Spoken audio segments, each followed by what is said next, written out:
Qu'est-ce qu'un bon jouet? C'est un objet qui doit être intéressant, qui peut être manipulé, qui favorise la créativité et l'interaction et qui est adapté aux capacités du joueur tout en représentant un défi à relever. Mais ça marche aussi avec un cube en plastique qui n'a pas changé de design depuis sa création et dont 350 millions d'exemplaires ont été vendus en 40 ans. Né en 1944 à Budapest, Erno Rubik est un architecte hongrois qui a inventé un jouet dont l'apparente simplicité a contribué à son succès. Son père est ingénieur mécanicien et sa mère est poétesse. Le petit Erno grandit donc dans une famille qui encourage la ténacité dans le travail, mais aussi la créativité. Entre 1958 et 1962, Rubik suit des études dans le domaine des arts appliqués, puis il intègre l'Université polytechnique et économique de Budapest jusqu'en 1967. Il termine ses études à l'École supérieure hongroise des arts appliqués en 1971. Erno adore l'école, qui lui apporte des connaissances à la fois théoriques et pratiques. C'est donc sans surprise qu'il devient professeur à la fin de son cursus universitaire. Il enseigne l'architecture à la faculté d'arts appliqués de Budapest et c'est pour faire travailler ses élèves sur les notions de temps, d'espace et de mouvement qu'il crée en 1974 un cube composé de dés en bois retenus par des élastiques pouvant être déplacés les uns par rapport aux autres. L'objet a l'air simple, mais la première fois que Rubik mélange les faces de son cube, il met 1 mois à tout remettre dans l'ordre. Erno Rubik est l'inventeur du Rubik's Cube.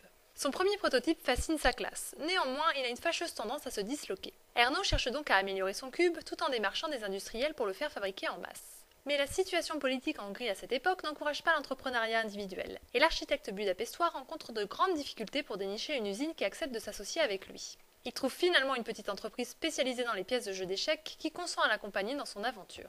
Les 26 pièces du cube sont désormais faites en plastique, elles sont fixées à un axe central, chaque face a sa propre couleur et une petite vis permet d'ajuster la résistance de l'ensemble.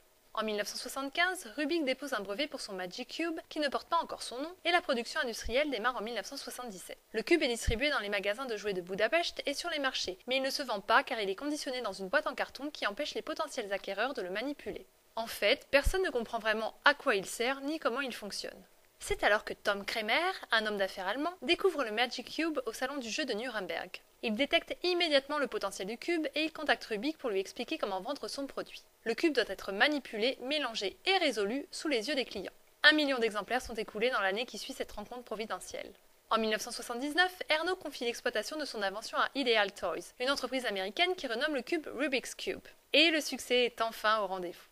En 1980, Rubik fonde le journal SI Tech, consacré aux jeux et aux énigmes, et en 1983, il ouvre le studio Rubik, dans lequel il crée des meubles et des jouets. En 1987, il redevient professeur, et en 1990, il est nommé président de l'Académie hongroise de technologie. En 2007, le président hongrois lui remet le prix Kossuth, qui récompense les œuvres culturelles et artistiques.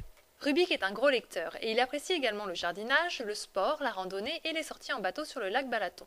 Quand on lui demande s'il serait prêt à revivre l'aventure du Rubik's Cube, il répond qu'il est désormais trop vieux pour parcourir le monde en distribuant des poignées de main et des autographes. Il existe de nombreuses variantes du Rubik's Cube, la différence portant souvent sur le nombre de carreaux par face, allant de 2 à 17, mais on trouve aussi une Rubik's Clock qui se résout en réglant toutes les aiguilles sur la même heure. Le Rubik's Cube fascine les mathématiciens et remplit les cabinets des médecins. Une pratique trop intensive peut provoquer une tendinite du pouce appelée Cubist Thumb ou du poignet nommé Rubik's Wrist. Et pour battre le record du monde de résolution du cube, il faudra le remettre en ordre en moins de 6 secondes, ou tenter le coup avec les pieds. Le Rubik's Cube est le jouet le plus vendu au monde, et il a souvent été copié, ce qui ne dérange pas Erno qui collectionne les contrefaçons de sa propre invention.